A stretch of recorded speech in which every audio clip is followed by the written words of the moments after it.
If you've ever worked a dead-end job where the vibes were just completely off, you know exactly what I'm talking about.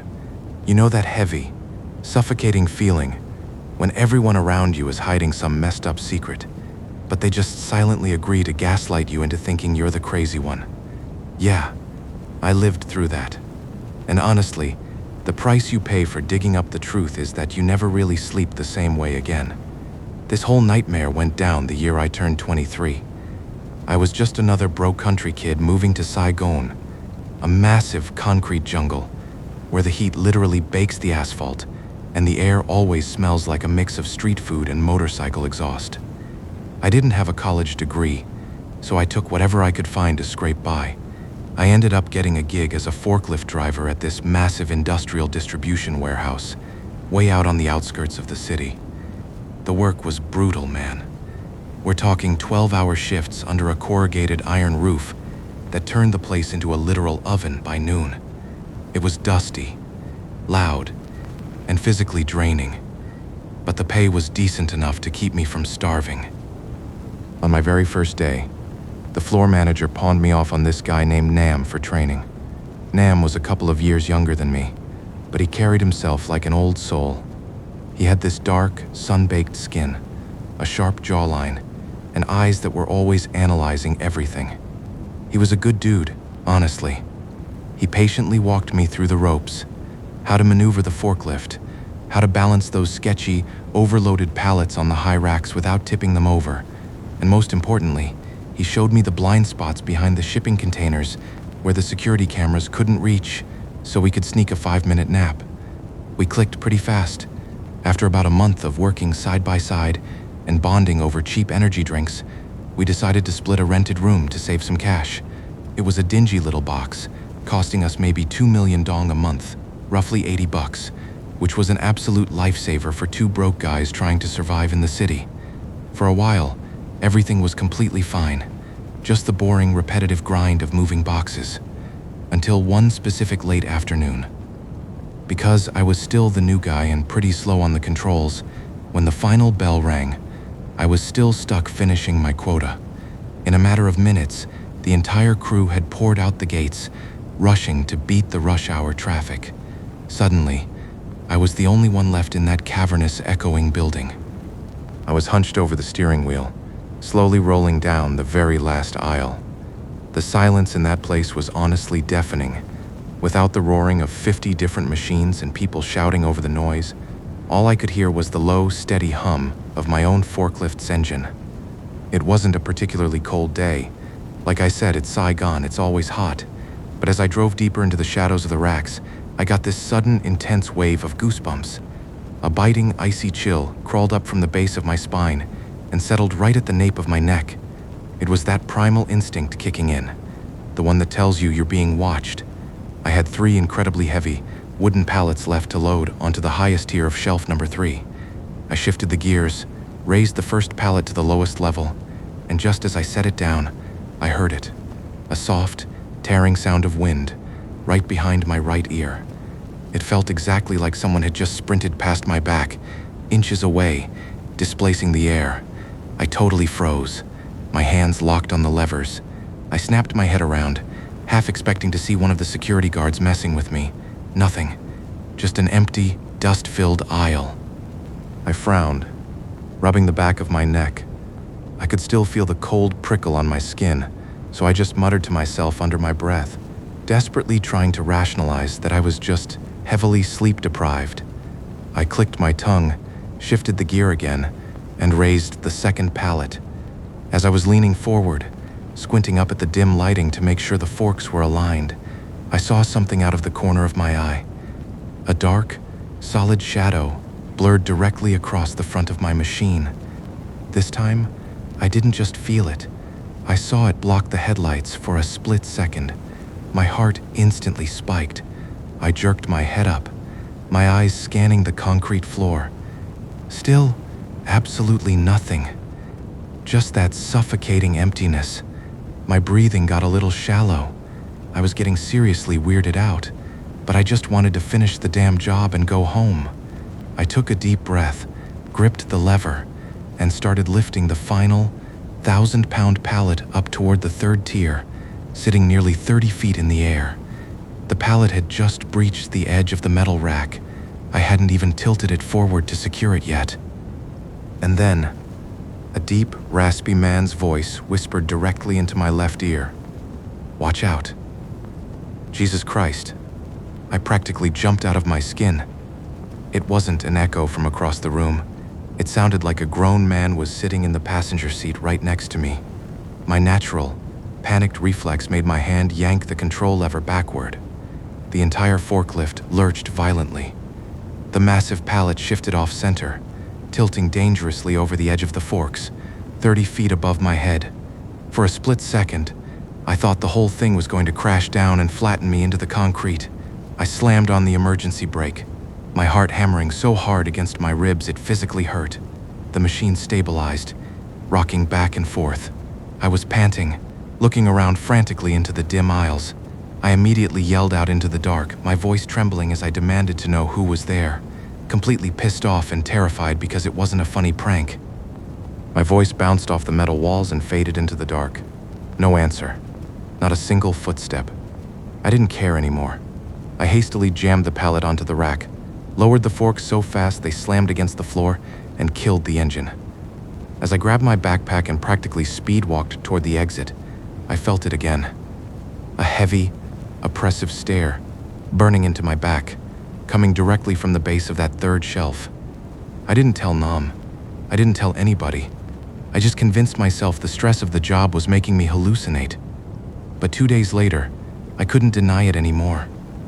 It was almost 6 p.m. I was driving my empty forklift back to the parking bay, exhausted. As I passed by shelf number 3, my headlights swept across the dark corner, and my foot instinctively slammed on the brakes. There was a man standing there. He had his back to me, his head bowed so deeply it looked like his chin was resting on his chest. He was wearing an old, scuffed yellow hard hat and a moss green worker's uniform.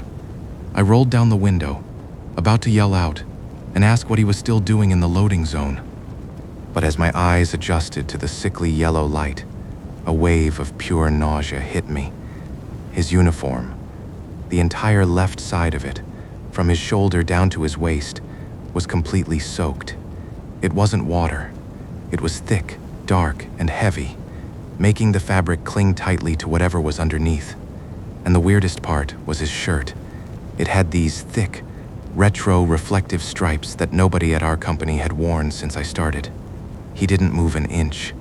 No breathing motion, no shifting weight, just standing there, facing the dark corner like a mannequin. Every instinct in my body screamed that something was fundamentally wrong with what I was looking at. I didn't say a word. I rolled the window up, hit the gas, and sped the hell out of there. The next day during our lunch break, we were all sitting on some stacked cardboard boxes, eating plain rice and pork. I looked over at Nam and a few of the older guys, trying to sound as casual as possible, and asked the group if anyone still wore those old moss green uniforms with the heavy reflective stripes, mentioning offhandedly that I saw some dude wearing one standing by shelf number 3 the day before, and his shirt was completely drenched in something dark. Man, the vibe shift was instantaneous. It was like I had just dropped a bomb on the table. The chewing stopped. The joking died. The older workers shot each other these panicked, wide-eyed looks. One of the veteran drivers cleared his throat, looking down at his food, and flatly told me I had seen wrong because management had phased those exact uniforms out 2 years ago, meaning literally nobody had them. I frowned, getting instantly defensive, insisting that I wasn't blind and that I clearly saw the guy standing right by the corner. But before I could finish, Nam suddenly barked at me to drop it. I flinched. His face was totally drained of color, his knuckles white around his chopsticks. He aggressively told me I was just seeing things from exhaustion and warned me never to bring it up again. His reaction was so aggressive, so out of character, it actually shut me up. I knew right then they were hiding something. But being the broke new guy, I kept my mouth shut. I really wish I had pushed for the truth, because it might have prepared me for what happened that Sunday. Usually, the warehouse was locked up on Sundays, but a massive shipment had been delayed, so management offered double overtime for anyone willing to come in and unload it. I needed the money, so I volunteered. There were only 3 of us in that massive, echoing building all morning. We busted our asses, and by 11 a.m., the trailers were empty. The other 2 guys immediately bolted for the gate. I told them I'd park the machines and lock up the bay doors. Once they left, the warehouse became dead silent. That heavy, oppressive kind of silence. I parked the last forklift, grabbed my jacket, and was walking toward the main exit. And then, coming from the deep shadows at the back of the warehouse, I heard a groan. It wasn't a yell. It was this wet, suffocating gurgle. The sound of a man trying to breathe through a throat full of liquid. I froze in my tracks. The sound was coming from the exact aisle where shelf number 3 was located. Against every survival instinct I had, I slowly crept closer, my sneakers squeaking softly on the concrete. I peeked my head around the corner of the metal rack. My stomach completely dropped out of my body. There was a man lying face down on the concrete floor, but I could only see the lower half of his body. He was wearing faded protective pants, his legs splayed out at weird, unnatural angles, occasionally twitching with these weak, agonizing spasms. His upper body, oh God. His upper body was completely pinned underneath a massive, crushed wooden pallet loaded with over a ton of industrial steel parts. Thick dark red blood was pooling out from underneath the crushed cargo, spreading rapidly across the gray floor in slow, sickening waves. A cracked yellow hard hat had rolled a few feet away, smeared with gore. The wet, suffocating groans kept coming from underneath the pile. I screamed out pure profanity, completely losing my damn mind because I thought someone had snuck in and gotten crushed. I spun around and sprinted toward the front security gate so fast, I nearly tripped over my own feet, screaming until my lungs burned. I started screaming for help at the top of my lungs, begging them to call a freaking ambulance right that second because someone was crushed under the steel. The 2 security guards jumped out of their booth, faces pale. They grabbed their flashlights and batons and ran back inside with me. I was hyperventilating, pointing desperately down the dark aisle, frantically telling them the victim was right there under the pallet. The guards shined their heavy-duty flashlights into the corner. The bright beams cut through the dust. There was nothing. The aisle was completely empty. No crushed pallet, no twitching legs, no hard hat, and the concrete floor was bone dry. Not a single drop of blood. The silence rushed back in. The guards slowly lowered their flashlights, turning to look at me like I was a straight-up psychopath, angrily asking if I was tweaking because there was absolutely nothing there. I stood there, paralyzed. My jaw was practically on the floor. I wasn't crazy. Less than 3 minutes ago, the metallic, sickening smell of fresh blood was so strong it made me gag, and now, it was just gone. Like reality had simply reset itself. The guards cursed me out for wasting their time and walked away. I stood in that freezing aisle alone, realizing exactly what I had just witnessed. It wasn't an accident. It was a residual haunting, a playback of the worst moment of someone's life, trapped in a loop. I didn't go to work the next day. I spiked a massive fever and spent 3 days shivering in my bed at the rented room. On the 3rd night, Nam came back from his shift, brought me some cheap pho, and finally sat down at the edge of my bed. He looked exhausted, rubbing his face with his hands. His voice dropped to a barely audible whisper as he finally confessed that the guy I saw was Mr. Ba, the driver who worked my exact shift before I got hired, explaining that 2 years ago, Mr. Ba was loading the top tier on shelf number 3 when the hydraulic lift on his machine catastrophically failed. Nam swallowed hard, staring at the floor, looking sick as he described how a pallet holding over 2,000 pounds of steel had dropped from 30 feet up, crushing Mr. Ba from the chest up and killing him instantly, which made my stomach turn when he admitted that he and the older guys were the ones forced to clean up the floor before the cops arrived, a memory that still gave him nightmares. Hearing him say it out loud made the blood drain from my face. Everything clicked. The warning to watch out, the bloody uniform, the phantom accident. Mr. Ba's spirit was anchored to that exact spot, forever reliving his brutal death. Looking deeply guilty, Nam admitted they hadn't warned me because they knew I'd quit, and management would fire them for spreading rumors, and then he practically begged me to buy some fruit, cigarettes, and black coffee the next day, telling me to leave the offerings in the corner by the shelf with some lit incense, insisting that the spirit wasn't malicious but just wanted to be acknowledged, and to warn the new guys to be careful. I did exactly what Nam said, and he was right. I never saw Mr. Ba's shadow in that warehouse again. You'd think that would be the end of the story, right?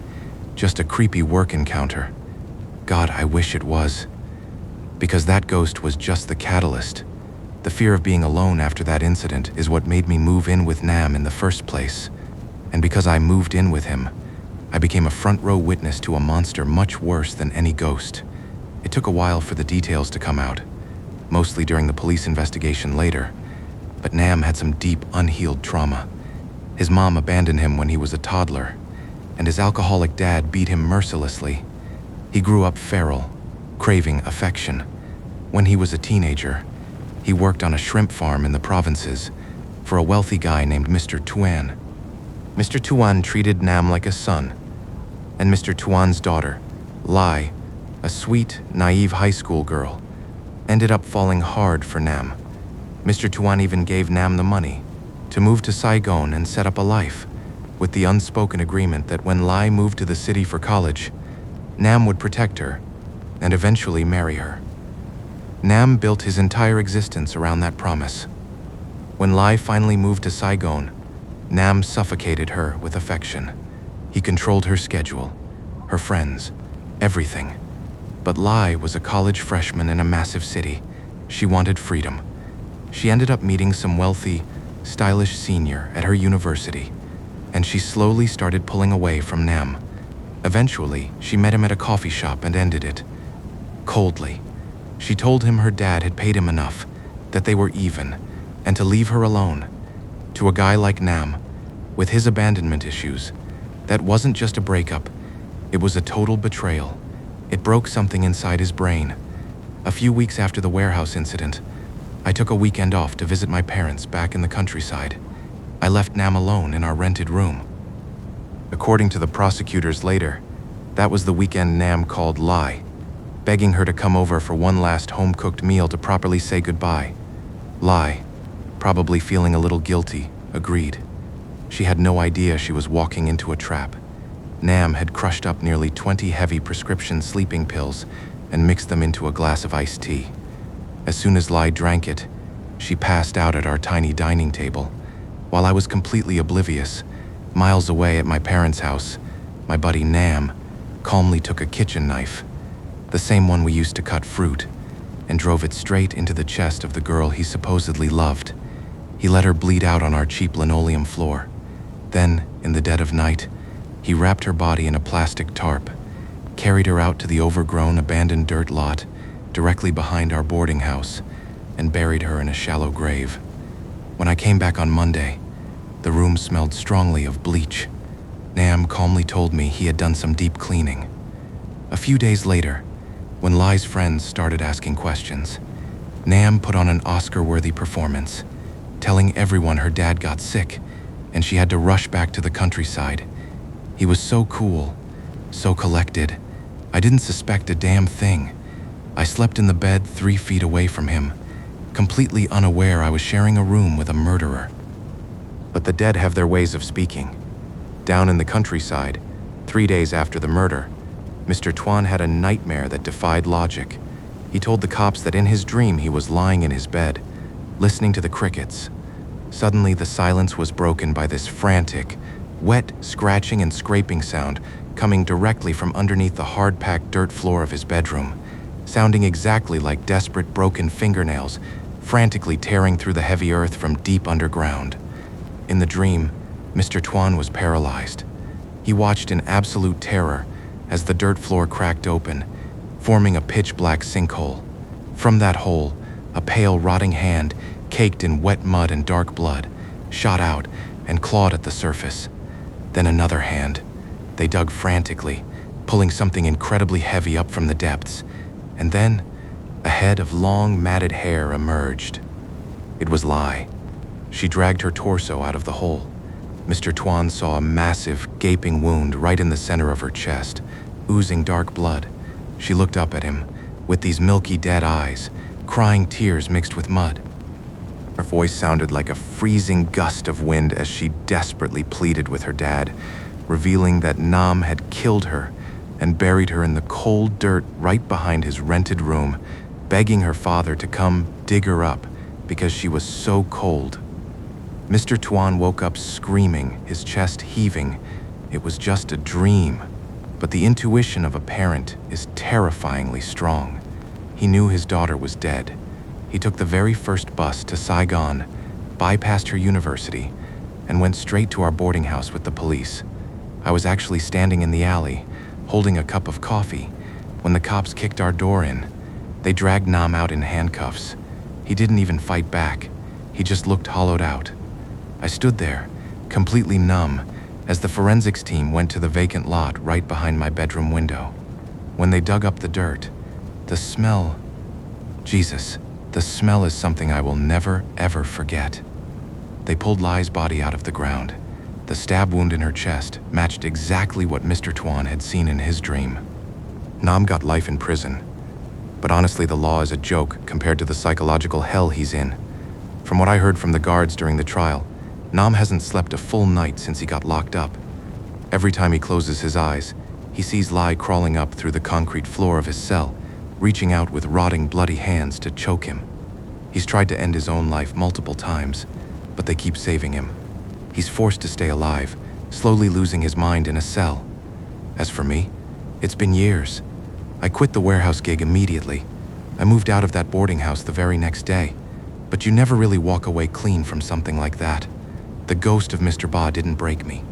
But realizing how perfectly a monster can hide behind the face of a friend, that shattered my entire worldview.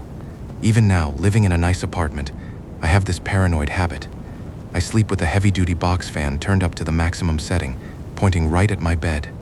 I need the white noise, because if the room gets too quiet, my brain starts playing tricks on me, and I swear I can hear the faint, sickening sound of fingernails scratching against the dirt directly beneath my floorboards.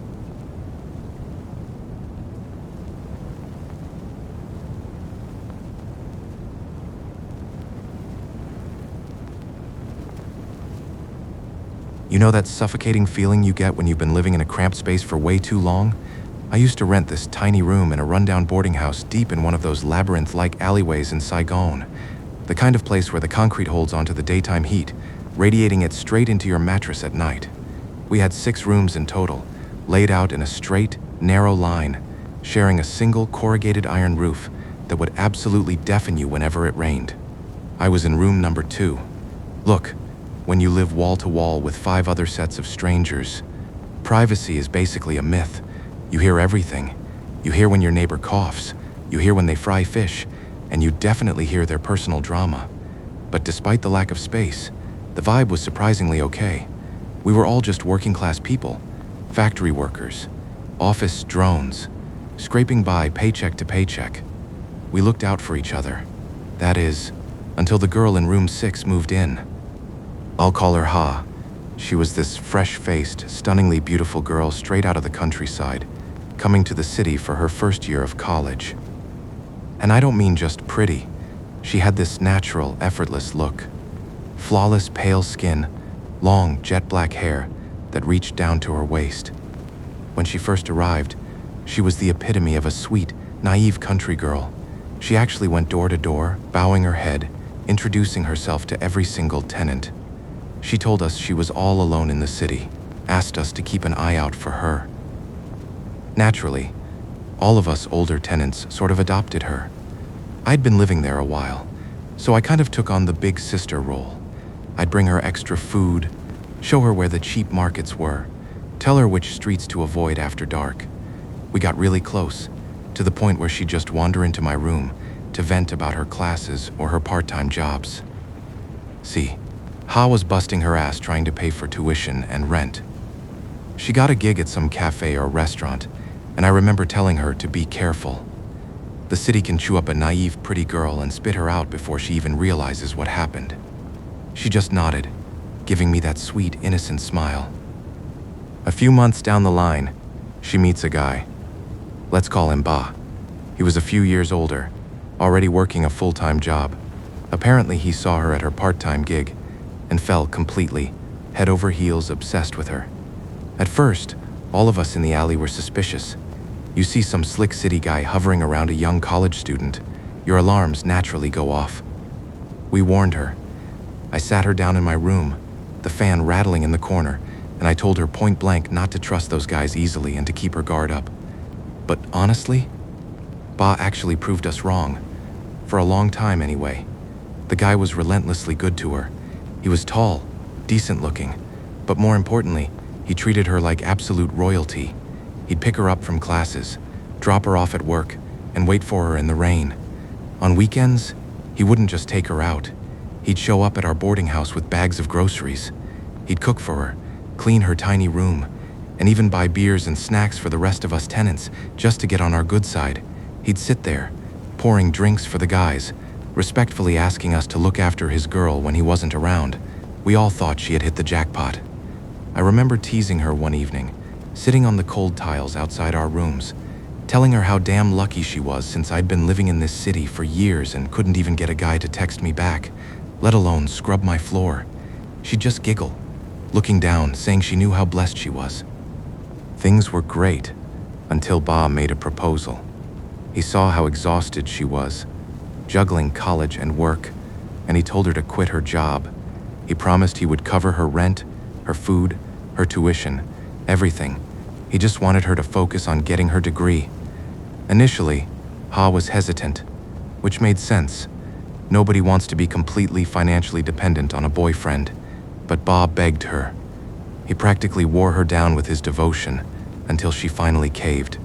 She quit her job, and for the next couple of years, Ba was basically her husband in everything but name. The guy worked himself to the bone to provide for her. And then, Ha finally graduated. You'd think this is where they get married and live happily ever after, right? Yeah, no. That's not how the real world works. Ha got a proper corporate job, started wearing nicer clothes, makeup, perfume, and almost immediately, the dynamic shifted. She started coming home late. Ba would be standing outside the boarding house, leaning against his cheap motorbike for hours, waiting to pick her up, but she wouldn't show. She'd call him, tell him she was out with coworkers, tell him to just go home. The argument started, and like I said, the walls in this place were paper thin. I'd be lying in bed, staring at my ceiling, listening to them bicker in the alleyway. Ba would be pleading, asking why she was out drinking so late, why she wouldn't let him pick her up. Ha would snap back, using this cold corporate tone she'd recently developed. She'd say it was networking, that he just didn't understand how professional environments worked. I tried to mediate once or twice. I pulled Ha aside and told her she was being too hard on him, that he was just worried. But the frequency of their fights only escalated. Then came the final nail in the coffin. We all noticed it. A sleek, black, expensive car started dropping Ha off at the mouth of the alley. The gossip spread like wildfire among the tenants. Everyone was whispering that Ha had found herself a rich boss or a sugar daddy. Ba wasn't stupid. He saw the car too. The fights turned ugly. I remember one night, he was practically crying, asking her who the hell was driving her home. She just brushed him off, claiming it was a senior colleague doing her a favor because it was on his way. Ba begged her to let him be the one to drive her, but Ha just scoffed. She told him he didn't have the time, his bike was old, he didn't understand her new lifestyle. It was brutal to listen to. Eventually, Ba's desperation turned into a public nuisance. When she wouldn't let him in, he'd just stand outside her locked door at midnight, crying and begging her to let him in, pleading that he loved her and had given her everything. He'd just repeat it over and over. It was pathetic, but honestly, it was also infuriating. We all had to wake up at 6 a.m. for work. People started opening their doors, yelling at them to shut up. The landlady finally had enough. She came down, furious, and gave Ha an ultimatum: fix the drama or get out. Ha didn't even hesitate. That very day, she paid the landlady a month's penalty rent in cash. She packed a single suitcase of her clothes, leaving literally everything else behind. Her bed, her fan, her dishes, all the stuff Ba had bought her over the years. She stood in the courtyard, wearing these designer sunglasses, and told us we could take whatever we wanted from her room. She didn't need any of it anymore. Before we could even process it, she walked out of the alley. I peeked out the front gate and saw her getting into that same black car, and just like that, she was gone. We didn't touch her stuff. We just pulled her door shut, figuring she was just throwing a tantrum and might come back. The door wasn't locked, just pulled shut. That night, around 10 p.m., the crying started again. It was Be. He was back, standing outside room 6. He hadn't realized she had moved out. He was sobbing, scratching at the wood, begging her to tell him what he did wrong, and threatening to kill himself right there if she left him. The neighbor next to her, too, couldn't take it anymore. He opened his door and flat out told Bea the harsh truth that she was gone, that she had packed her bags and left in a fancy car. Two pointed at Ha's door. Bea stopped crying. The silence that followed was heavy, almost suffocating. He slowly reached out, pushed the unlocked door open, and stared into the half-empty room. I watched from the crack in my window, the life completely drained out of his face. He didn't scream. He didn't cry anymore. He just turned around and walked out of the alley, dragging his feet like a hollow shell. I went to sleep thinking that was the end of a really messy, toxic breakup. Lord have mercy. I had no idea. The next morning, before the sun was even fully up, a blood-curdling scream ripped through the alley. It was one of the early shift factory workers. I jolted awake, my heart slamming against my ribs, and ran outside in my pajamas. A crowd was already forming near room 6. Bo was lying perfectly still, right on the threshold of Ha's door. But it wasn't just a body. There was so much blood. It had pooled out from under him, soaking into the porous concrete, turning it a sickening, sticky black red. In his right hand, his fingers were rigidly locked around a large kitchen knife. His throat, his throat, was sliced so deep it looked like his head was only barely attached to his spine. He had come back in the middle of the night, sat down exactly where she used to step every morning, and violently ended his own life. His eyes were wide open, staring blankly at the ceiling of the walkway. The police came. The paramedics came. They took the body away, and the landlady spent hours scrubbing the concrete with bleach. But you can't scrub away that metallic, copper smell. It lingered in the stagnant air of the alley for days. We found out later from the police that his family had claimed the body. He had left a note or something, saying the heartbreak was too much. But the worst part, Ha never showed up to the funeral. She was completely gone. After that, the atmosphere in the boarding house turned oppressive. It wasn't just sad, it felt dense, heavy. Every time you walked past room 6, the temperature seemed to drop, and the hairs on your arms would stand up. We all started locking our doors by 7 p.m. About 5 days after the suicide, the guy living in room 5, right next to Ha's old room, packed up his stuff in a blind panic. He looked awful, deep black bags under his eyes, his hands shaking as he threw his clothes into a garbage bag. I asked him what was wrong. He told me that the night before, around midnight, he heard a slow, rhythmic tapping, knocking against his door. He thought it was one of us, so he stayed quiet, too tired to answer. But then the knocking came again, so he asked who it was. Through the thin wood of his door, he heard a raspy, wet voice. It sounded like someone trying to speak while gargling water, bubbling out a plea for Ha to open the door and saying how much he missed her. Froze. He knew that voice. It was Ba, but it sounded distorted, bubbling. Trying to act tough, yelled out that she wasn't there and told him to go away. The moment he said that, the voice stopped. But then, heard the sound of bare feet scraping and dragging across the concrete outside, moving away from his door and toward his single small window. Two's window was latched shut, but he watched, paralyzed in his bed, as the wooden shutters slowly creaked open from the outside. The pale streetlight from the alley flooded into his pitch-black room. And then, a shadow blocked the light. Tu said he saw a silhouette projected onto the wall opposite the window. It was the shape of a man, but the head was tilted backward at an impossible, grotesque angle. Tu slowly turned his head to look at the window itself. Standing there, staring through the metal grates, was Ba. His face was a ghastly, rotting gray. He was wearing the same white t-shirt he died in, but the entire front of it was soaked in fresh, glistening blood, and his neck. Tu said the wound was completely gaping open. Blood was actively pouring out of the horrible gash, spilling over his collarbone. Ba didn't blink. He just stared at Tu and whispered that he knew Ha was there.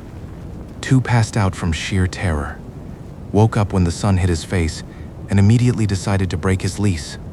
He wasn't the only one. Over the next month, almost everyone moved out. People claimed they saw a headless figure wandering the alley, or heard a man sobbing near the communal bathrooms. I didn't move. Honestly, I couldn't afford to. It was getting close to Tet, the Lunar New Year, and I was saving every penny to bring back to my family in the countryside. Plus, I kept telling myself that I was good to Ba and Ha, and that he had no reason to haunt me. I tried to convince myself that my spiritual energy was just too heavy for ghosts to mess with. I should have left. I really should have left. About a week before I was scheduled to take the bus back to my hometown for the holidays, my phone rang. An unsaved number. I picked it up and asked who was calling. The voice on the other end hesitantly asked for Nay, revealing it was Ha. My stomach completely dropped. The hair on the back of my neck stood up, and I frantically asked Ha where she had been, and if she had any idea what had happened back at the boarding house.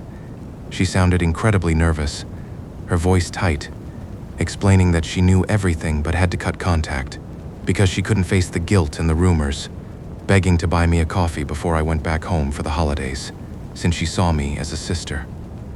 Against every instinct in my body, I agreed. We met at a busy cafe downtown. She looked entirely different, covered in expensive brands, a designer bag on her lap, but her eyes looked exhausted. We talked around the elephant in the room. We didn't mention Ba, not his name, not his death. We just pretended we were catching up. Before I left, she handed me this massive, incredibly expensive Tet gift basket. You know the ones, filled with imported wines, premium teas, fancy cookies, all tightly wrapped in that stiff, transparent, crinkly cellophane. She forced a smile and told me the basket was for my parents, to thank me for looking after her when she had nothing. I took the basket. I didn't want to be rude. I strapped it to the back of my bike and drove back to the boarding house. When I pulled in, the landlady was sweeping the courtyard. She saw the massive basket, raised an eyebrow, and sarcastically asked if I was buying expensive gifts now. Without thinking, I blurted out that I didn't buy it, explaining that Ha had given it to me when we met for coffee. I swear to you, the exact second the name Ha left my mouth, the wind in the alley completely died. The oppressive city heat was instantly cut by a freezing draft that swept through the courtyard, chilling me right down to the marrow of my bones. The landlady's face turned pale. She took a step back, asking in disbelief if I had actually met with her after everything that had happened. She shook her head, muttering a prayer under her breath, and quickly walked away, leaving me standing alone with that basket. I brushed it off. I took the basket into my room, placed it on the small folding table at the foot of my bed, and went about my evening. I locked my door, turned off the lights, and went to sleep. At 1:30 in the morning, I was jolted awake.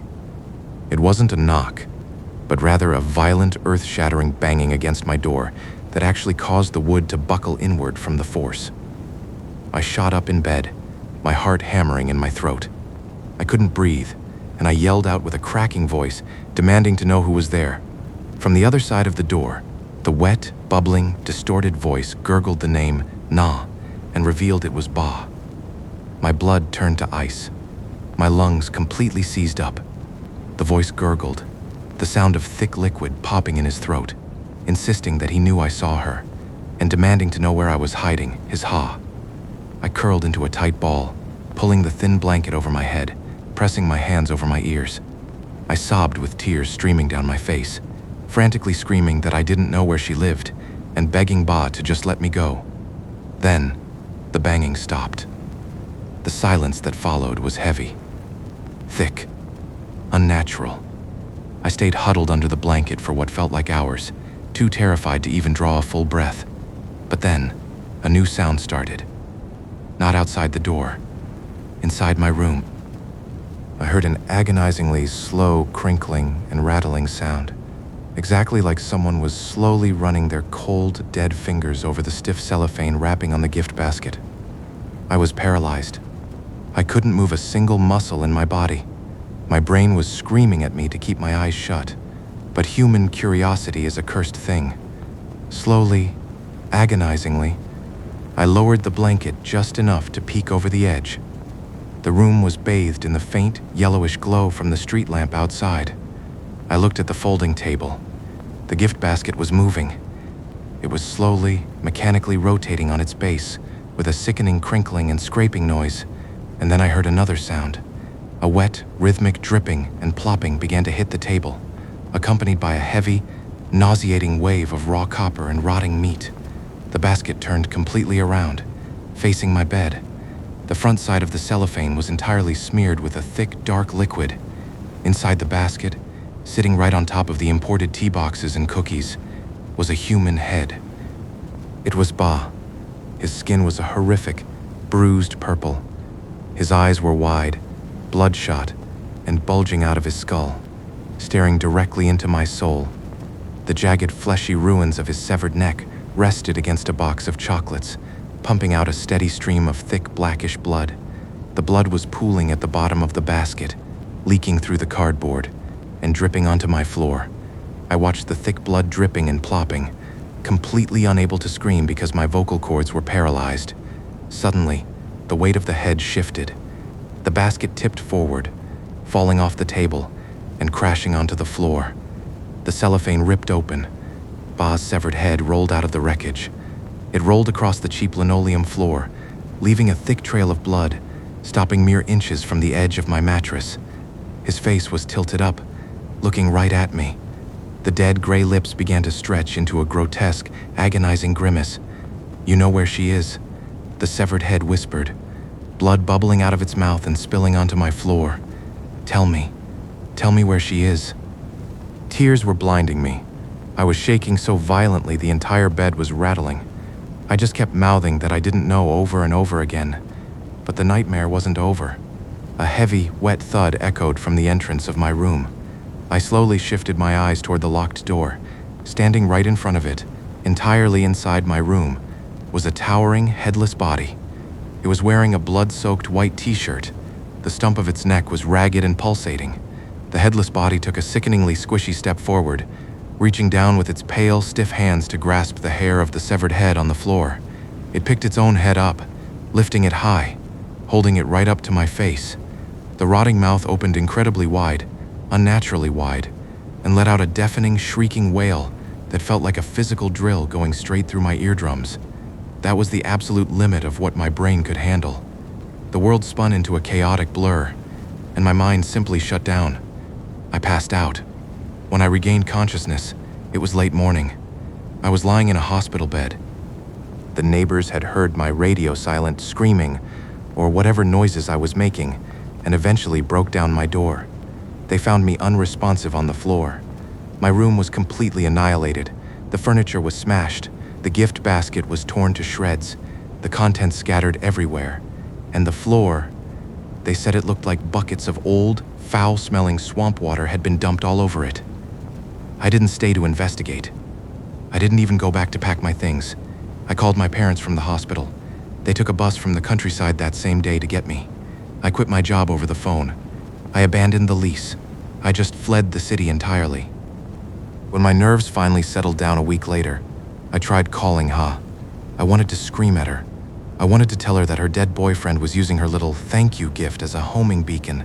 I wanted to tell her to hire a priest, go to a temple, do something to appease his soul because he was trapped and furious.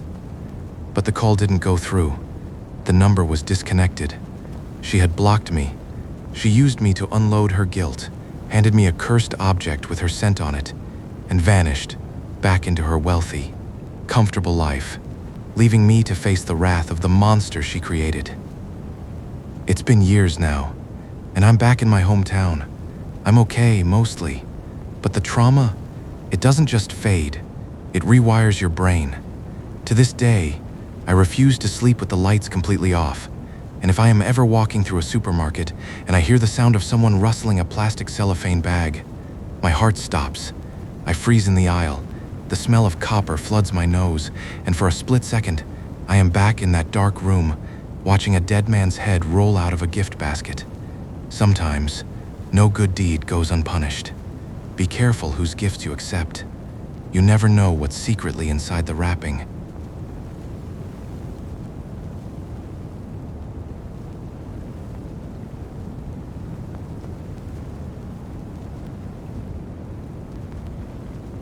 I think the most terrifying part about letting a monster into your home is that they never actually look like monsters. They look like the people you've known your entire life. They wear their clothes, they mimic their laughs, and they use their exact voice to ask you to pass the salt at the dinner table. My name is Mai, and a few years ago I almost lost everything. My marriage, my sanity, and my younger sister, Ni. I need to set the scene for you so you can understand how suffocating this whole ordeal was. My husband, Hung, and I were living in this cramped, single-story rental house on the absolute bleeding edge of the city. It was one of those industrial-adjacent neighborhoods where the air is constantly thick with exhaust fumes, and the corrugated tin roofs trap the heat until the walls practically sweat. We had a modest setup, a small courtyard, a living room that doubled as a dining area, and 2 tiny bedrooms. We only used one, leaving the other as a sort of glorified storage closet. It wasn't much, but it was ours. It was quiet, safe, or at least it was. It all started with my sister, Ni. She was 3 years younger than me, early 20s, and generally a pretty sweet, level-headed girl. She had been dating this guy for about a year. Good guy, stable job, treated her well. They were deeply in love, the kind of annoying, honeymoon phase love that makes everyone else roll their eyes. But then, out of nowhere, things just derailed. Ni started picking fights with him over absolutely nothing. I'm talking about apocalyptic, screaming matches just because they couldn't agree on what street food to grab for dinner. She told me later that every time she looked at his face, her blood would just boil. She felt this crawling, suffocating irritation in her chest, a physical revulsion that made her want to claw her own skin off. So, she dumped him. And not gracefully, either. She burned the bridge, salted the earth, and packed her bags. She called me up, sounding completely drained, and begged to stay with me and hung for a few days to clear her head. Obviously, I said yes. I'm her big sister. I cleared out the spare room, put fresh sheets on the bed, and told her to come on over. I figured she was just going through a messy, hormonal quarter-life crisis. Lord have mercy. I was so unbelievably wrong. I was an idiot for brushing it off so easily. The afternoon she arrived, the sky was bruised a weird, sickly purple, threatening rain but never actually breaking. The air pressure gave me a massive headache. I heard the metal gate scrape open and went to the front door to greet her. I expected tears. I expected her to drop her bags, collapse into my arms, and cry about her ruined relationship. Instead, she just stood there on the porch.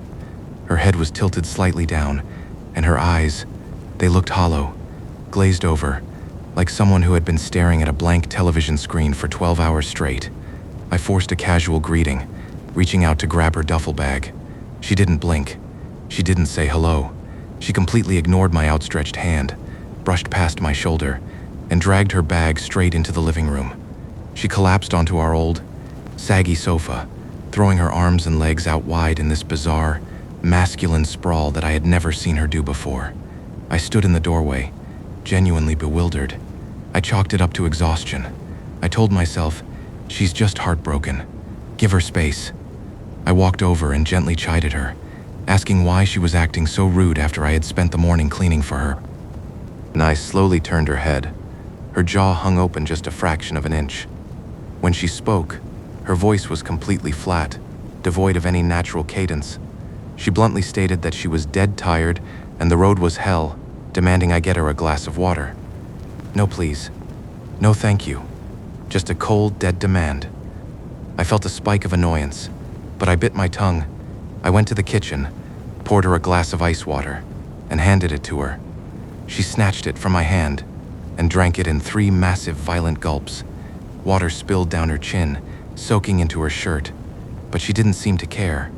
She slammed the glass onto the table, muttered something about needing sleep, and locked herself in the spare room. She slept for 14 hours straight. When she finally emerged the next day, things shifted from weird to deeply unsettling. I had cooked dinner, just some simple rice, braised pork, and vegetables.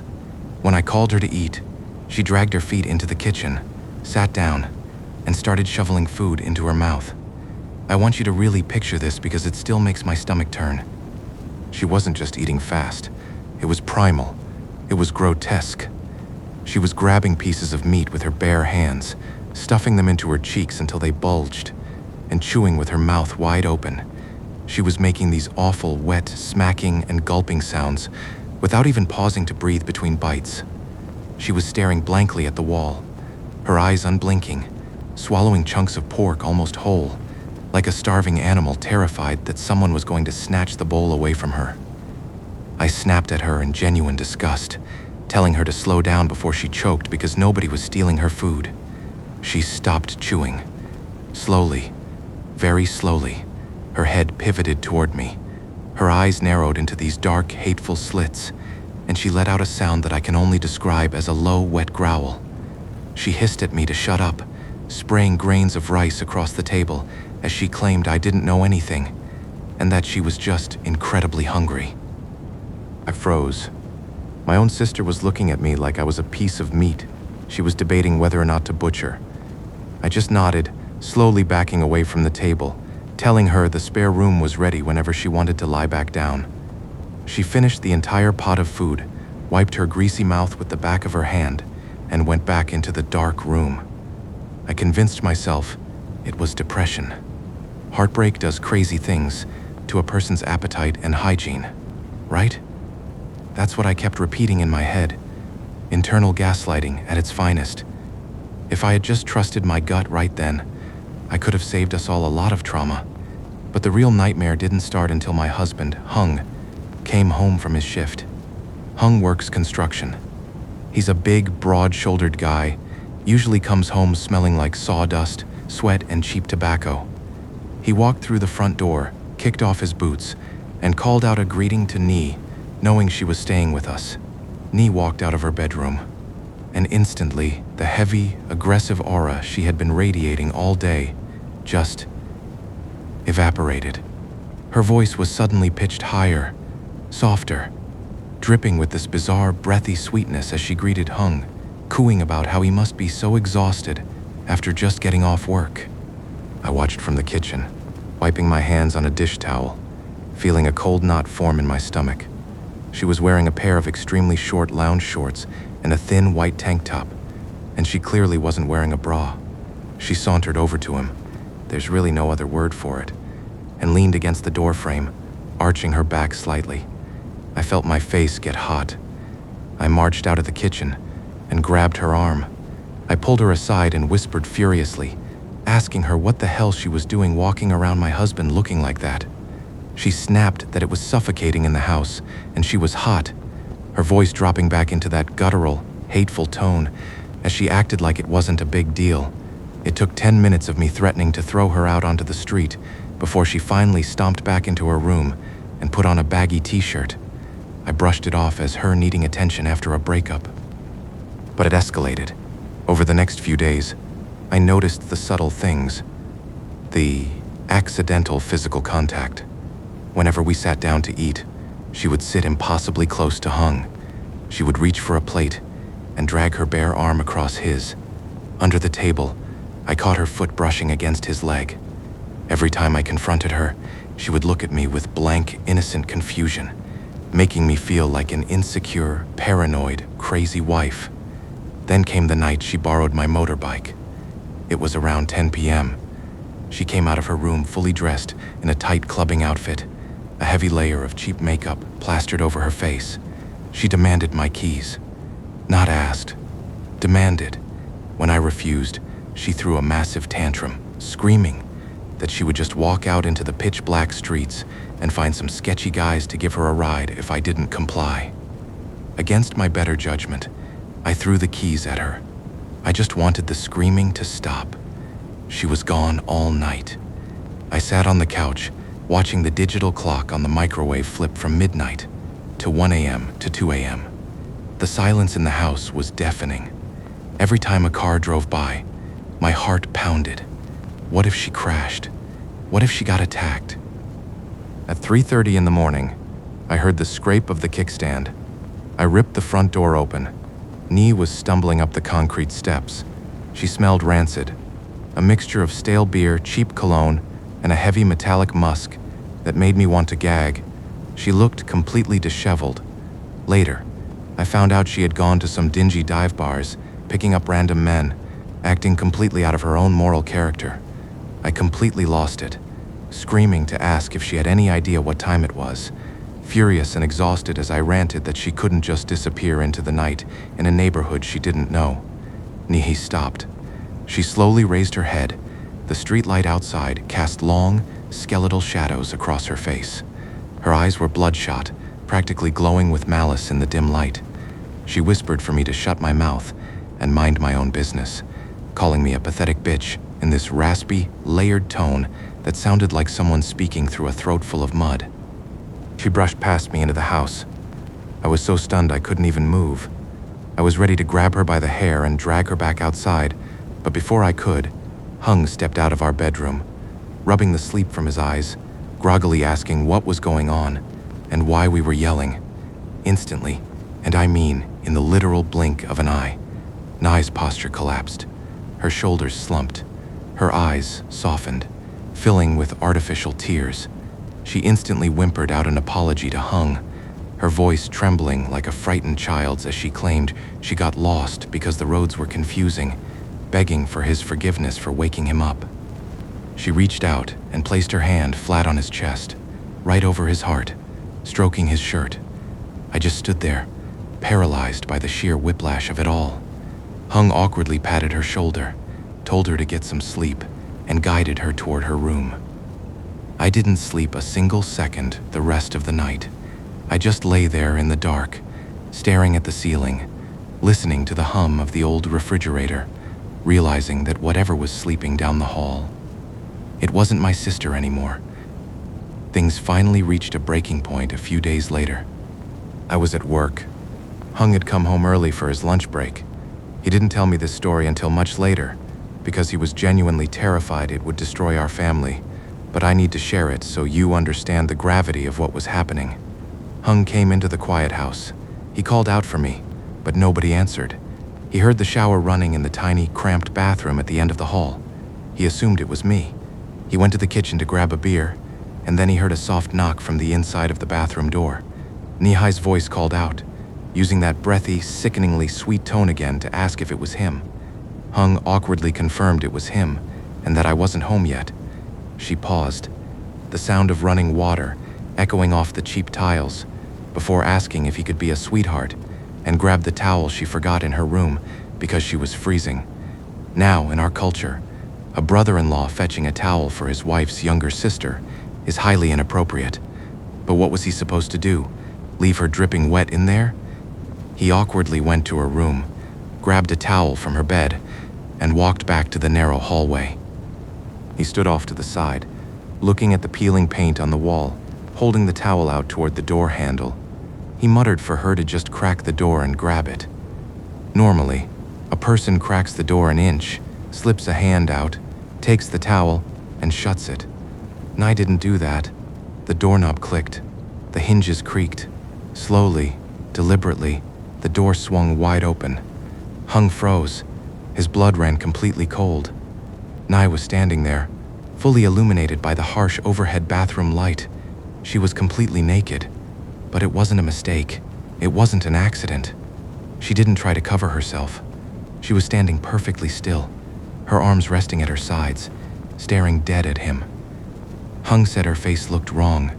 Her eyes were impossibly wide, unblinking, and the corners of her mouth were pulled up into this rigid, unnatural smile, like a mannequin mimicking human joy. He thrust the towel blindly toward her, his heart hammering against his ribs.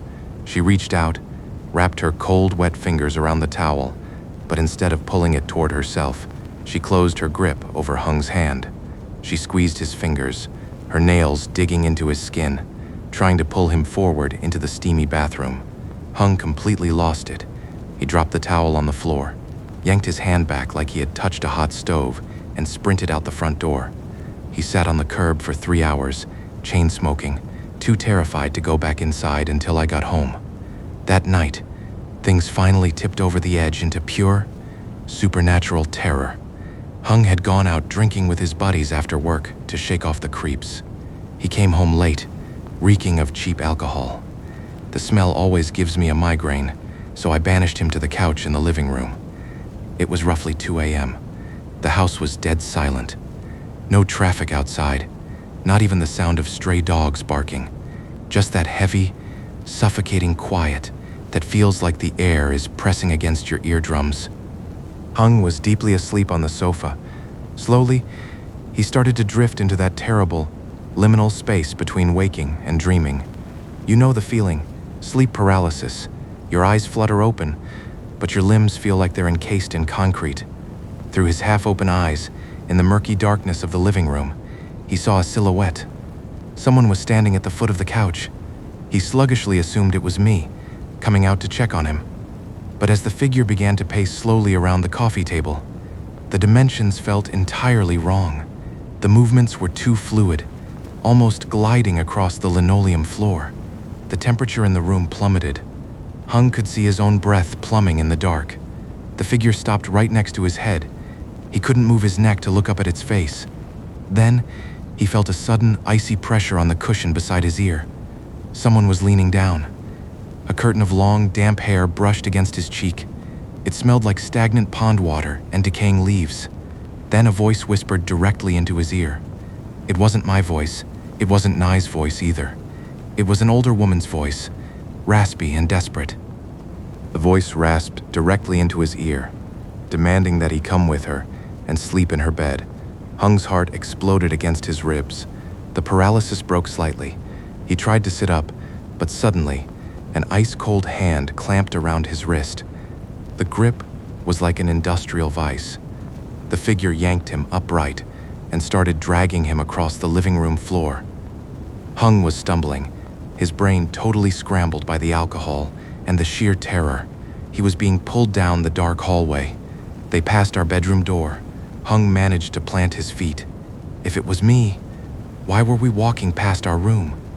The figure dragged him toward the spare room, Nye's room. The door was already open, revealing a pitch-black square.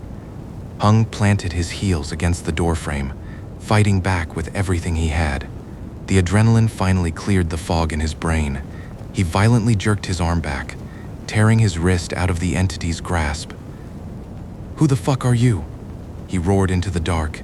The figure turned around. The ambient moonlight from the high window caught its face.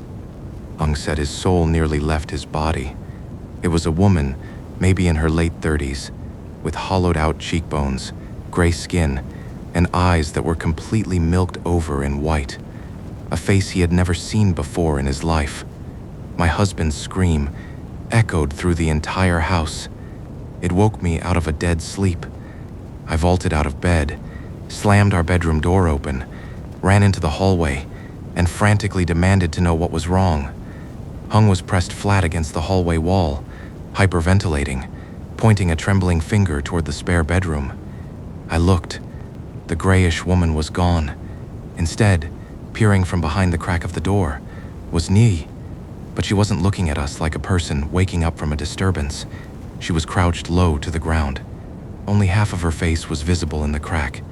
Her eyes were rolled back slightly, showing way too much white, and she was grinning, a massive ear-to-ear, unblinking grin. Slowly, without making a single sound, she pulled the door shut until the latch clicked. Hung was practically sobbing. He told me he just had a nightmare, brushing it off because he was too scared to verbalize what he had just experienced. We went back into our room and locked the door. Neither of us slept.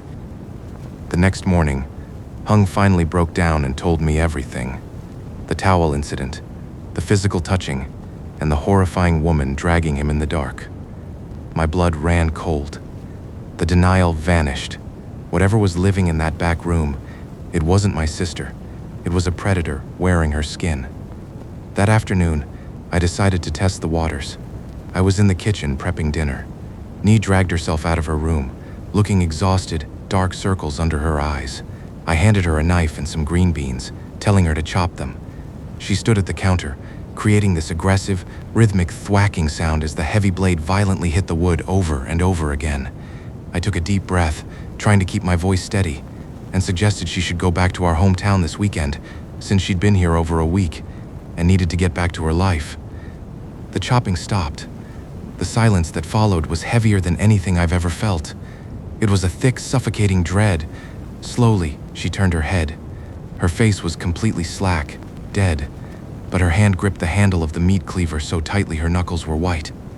She whispered with that terrifying, layered voice that she wasn't leaving, threatening that if I tried to make her leave, she would absolutely gut me like a pig. She raised the cleaver slightly, pointing the blood-stained edge right at my stomach. I stepped back, my heart pounding in my throat. I didn't say another word. I turned around, walked out the front door, and called my mother. My mother is a deeply spiritual woman from a very rural province. I explained everything: the eating, the seduction, the personality shift, the ghost Hung saw. My mother went silent on the phone before grimly stating she would go see the shaman, warning me to keep my distance from her. A few hours later, my mother called back. Her voice was trembling. The shaman had confirmed our worst nightmare. Nee wasn't just having a mental breakdown. She had an unseen hitchhiker, a parasitic entity. Apparently, the girl who was desperately in love with Nee's boyfriend had hired a black magic practitioner to curse my sister. They attached a wandering spirit, a spiteful, hungry ghost, to Nee to drive her insane, ruin her personality, and force the breakup. But here is the truly terrifying part. The curse worked. They broke up. The entity's job was done, and it should have detached and gone back to the shadows. But it didn't, because when Nee moved into my house, the entity saw my husband, Hung, and it decided it wanted him. It wanted a physical body, it wanted a home, and it wanted a man. It was using my sister's body as a fleshy vessel to slowly seduce and claim my husband. If Hung had been a weaker man, if he had given in to the temptation that day in the bathroom, I don't even want to think about what would have happened. The what-if terrors still keep me awake at night. The shaman gave us strict instructions. We couldn't confront the entity here. It would fight back, and it might kill New or us in the process. We had to trick it. We had to lure it back to our rural hometown where the shaman had prepared a trap. Hung came home from work, and we put on the performance of a lifetime. I burst into fake tears, grabbed Nee by the shoulders, and screamed that our mother had just suffered a massive stroke. We told her the hospital said she only had hours to live, and we needed to get on a bus immediately. The entity, not having access to our mother's actual status, bought it. The 3-hour bus ride back to our province was agonizing. Nee sat in the back corner, staring out the window into the pitch-black night, humming this low, discordant melody that made the hairs on my arms stand up. When we finally pulled up to the dirt road leading to our family home, things went completely sideways. As we approached the front gate, Nee suddenly stopped walking. She sniffed the air. Her eyes darted toward the dark porch where the shaman was hiding in the shadows. She realized it was a trap. She threw her head back and let out a scream that didn't sound human. It sounded like an animal caught in a combine harvester. She roared that we were lying, fucking bitches. She spun around and bolted toward the dark fields. My cousins and uncles, who were hiding behind the fence, rushed out and tackled her to the dirt. It took 5 grown men to hold her down. 5 men.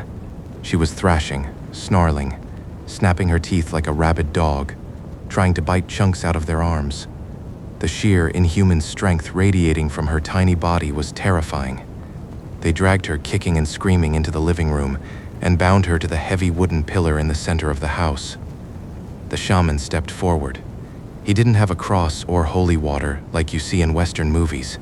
He pulled a braided cord from his bag, something woven with specific herbs and spells meant to burn spiritual entities.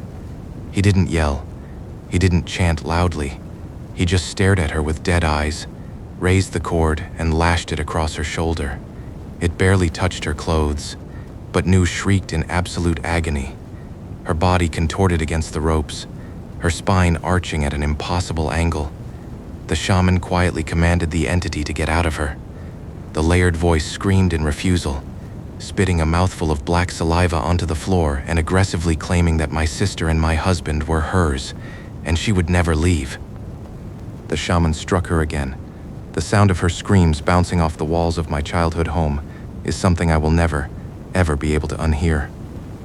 The entity finally broke down, weeping through my sister's eyes, confessing everything, how the other woman hired a sorcerer, how it followed her, how it craved the warmth of my husband's bed. The shaman had a pot of infused water boiling in the corner. He dipped a bundle of branches into it and splashed the scalding water directly onto Nu's face. The reaction was instantaneous. Nu's body went completely rigid. Her eyes rolled so far back I thought the muscles would snap. A sound escaped her lips, a long exhaling hiss, like a tire losing air. Then she just went limp. The heavy, oppressive atmosphere in the room shattered, like a window finally being opened in a stale, suffocating basement. My sister, my real sister, slowly opened her eyes. She looked around at the ropes, at us, and just started sobbing, completely oblivious to the past 2 weeks of hell she had put us through. The shaman didn't destroy the spirit. In their world, there's a twisted sense of professional courtesy. Destroying another sorcerer's pet ghost could start a spiritual war. He simply banished it from our family. He gave Hung, Nu, and me heavy silver amulets inscribed with protective runes, telling us to never take them off. It's been years now. Nai moved back home with my parents. She spent a month taking herbal baths just to scrub the spiritual rot out of her pores. She's okay now, mostly. But the trauma? That doesn't just wash away. That incident permanently shattered my worldview. We spend our whole lives checking the deadbolts to keep out strangers, never realizing the worst kind of evil is the one you willingly invite inside. I have to admit, though, in a twisted way, the whole nightmare made me appreciate my husband so much more. I feel awful for what he went through, but looking back, it was almost endearing. For the first few months after we banished that thing, the poor guy had genuine PTSD about our hallway bathroom. I'm not kidding. A couple of times, I stepped out of the shower completely naked, just being a normal wife in my own house, and I swear to God, Hung practically jumped out of his skin. He'd physically flinch, his eyes going wide like he was half expecting me to grab his wrist with an ice-cold grip and drag him into the dark. It took a few weeks of me gently laughing and throwing a dry towel at his face before his brain finally rewired itself and realized he was safe. He's totally back to his old self now.